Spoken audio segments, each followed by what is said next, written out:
Yo, good day. Man, it is a beautiful Thursday evening. A little on the cooler side here in Idaho, but thought I'd go out, take a little walk in the sun. The sun feels awesome. And share a few thoughts today with you. Man, I have been on the road so much, it's been a little hard to get my episodes of Father's Fire in, get them recorded, get interviews set up. So I've been slacking a little bit, not out of desire not to do it, just because I've been super swamped. In fact, tomorrow I hop on a plane, head to Mexico City for Expo Detail Expo in Mexico. So I'm really looking forward to that, joining my friend Rigo Santana, Juan Gonzalez, and Tyler Cucci. We're going to drop in for the weekend, and really looking forward to that. But I had a really good conversation earlier today with a really good friend, and after we were talking, he goes, "That sounds like a really good episode for Father's Fire." I'm like, yeah, it is. So earlier today, I called a really good friend, and I reached out to him. I was just wishing him a good day. And we got talking, and I told him that I was going to Detail Expo Mexico. And I'm like, man, you should go. You know, Rod's not going. It's just going to be me. I'm going to connect with Rigo. And you could come hang with me for the weekend. We could share a bunk in the hotel. And it'd be a lot of fun. And he's like, yeah, that would be a lot of fun. I go, yeah, but you know what? You don't speak Spanish, and you kind of be just enjoying the city and enjoying the time hanging out with me. And so I didn't really think about it. And plus it was last minute. So I'm like, there's no way he's going to buy tickets at the last minute to go from Boise to Mexico City at the drop of a hat, drop everything for the weekend and just go. And so I'm like, yeah, dude, we'll just do it another time. But I was like, kind of tease him, yeah, you should go, right? So about an hour later, I get a call from his wife.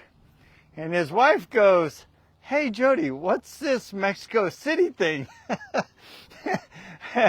I'm like, whoa, wait a sec. I go, yes, I invited your husband, but I wasn't being serious. I was just saying, you know, it's last minute, it'd be really fun to do. And she goes, yeah, well, I wasn't so sure. And I was looking at how I could make it happen. I'm like, no. You don't need to work to make that happen. That's just me reaching out to my boy, and we're just chatting. It'd be a lot of fun to go to. But yeah, you don't need to make special arrangements for my friend to come hang with me. And I go, besides, if he's gonna like move his schedule around to go on a trip, he probably should decide to take a last minute trip with you, because it's probably way overdue. And it'd be a lot of fun for you guys to connect, and you have a long weekend. So if I'm being real, if he's gonna do any kind of last minute traveling, instead of doing it with me, he should do it with you. Besides, you're a lot better looking than I am. And she laughed. So about another hour later, he calls me up and he's like, yo, Jody, what's up? I'm like, I got talking. And I'm like, yeah, I was telling your wife. He goes, I was just saying it in passing. I go, yeah, but I know that when you were saying it in passing, that gets your wife thinking that that's something that you really want to do. And you know that your wife is going to do whatever it takes to make you happy, and she'll figure it out. She'll figure out the flights. The hotel was already taken care of, so she didn't have to worry about that, but she was going to make it happen for you.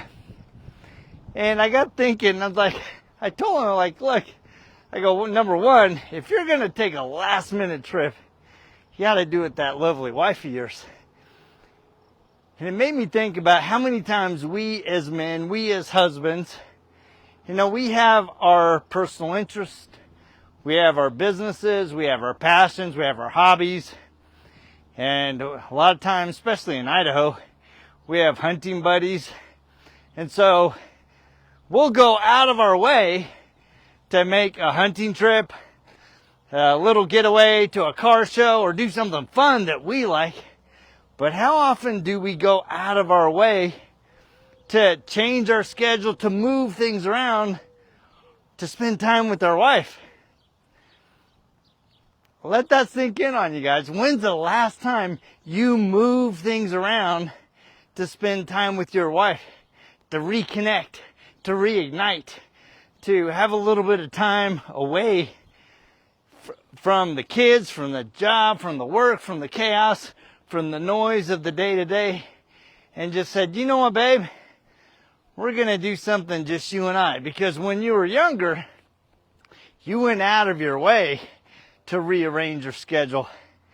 And I think that's a good reminder for us to kind of reflect on and think about, that sometimes we will move mountains to do something that we like, that's in our personal interests or for our business.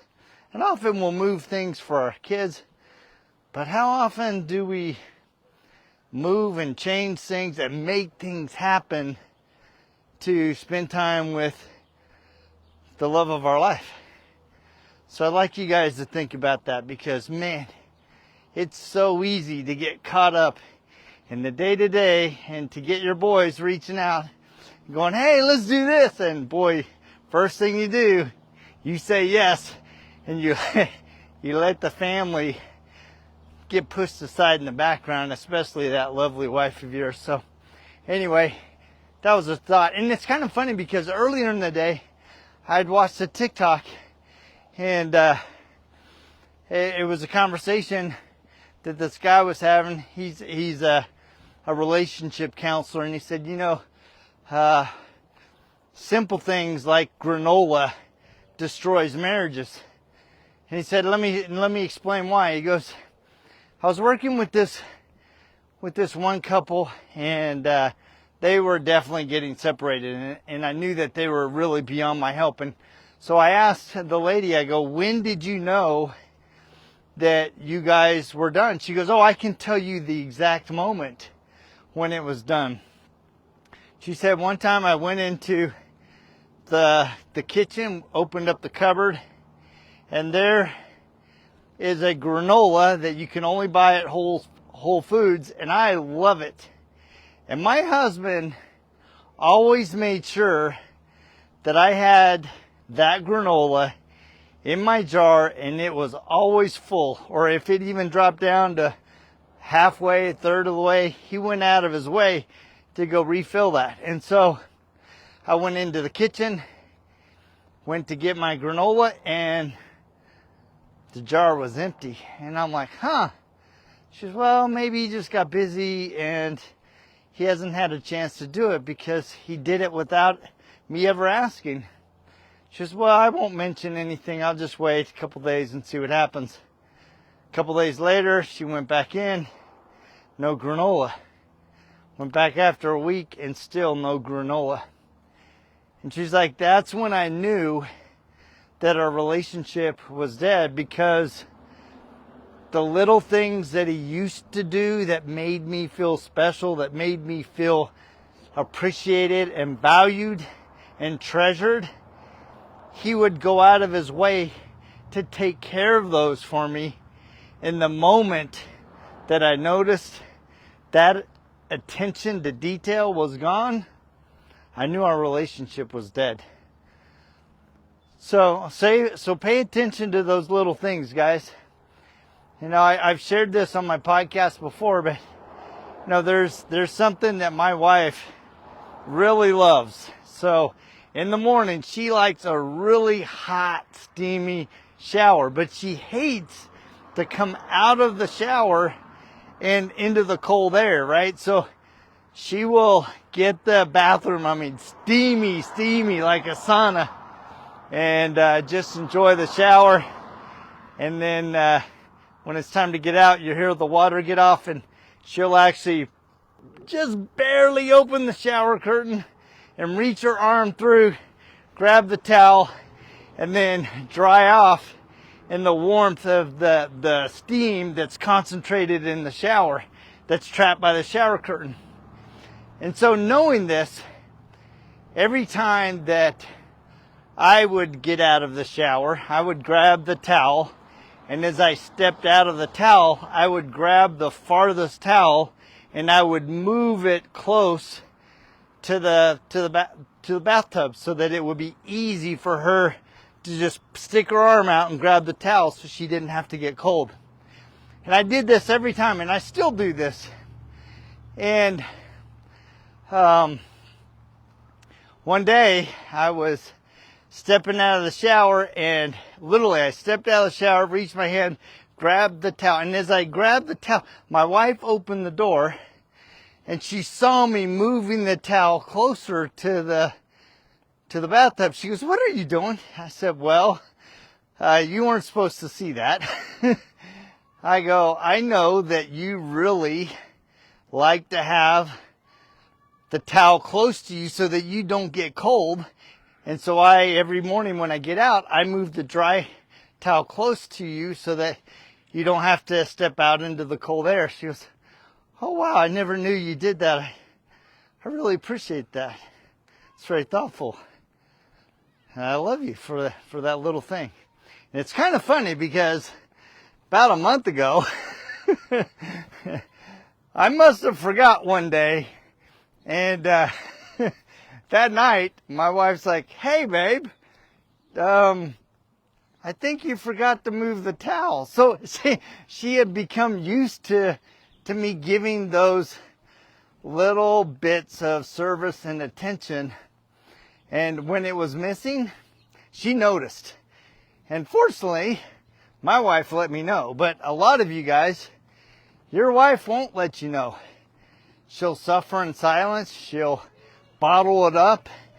And she'll have all of these thoughts and emotions of loss and disappointment because you weren't treating her the way that you were, the way that she had grown to expect. And now you're wondering why she's a little cold-shouldered to you.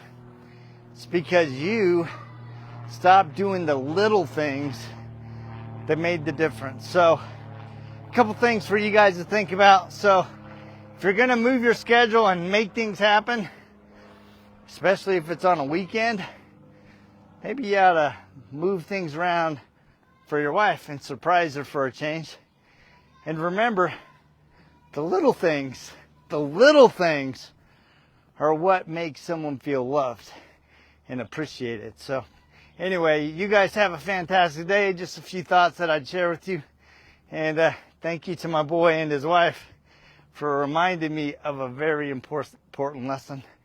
So you guys have a fantastic evening, and we will check you on the flip side. See ya!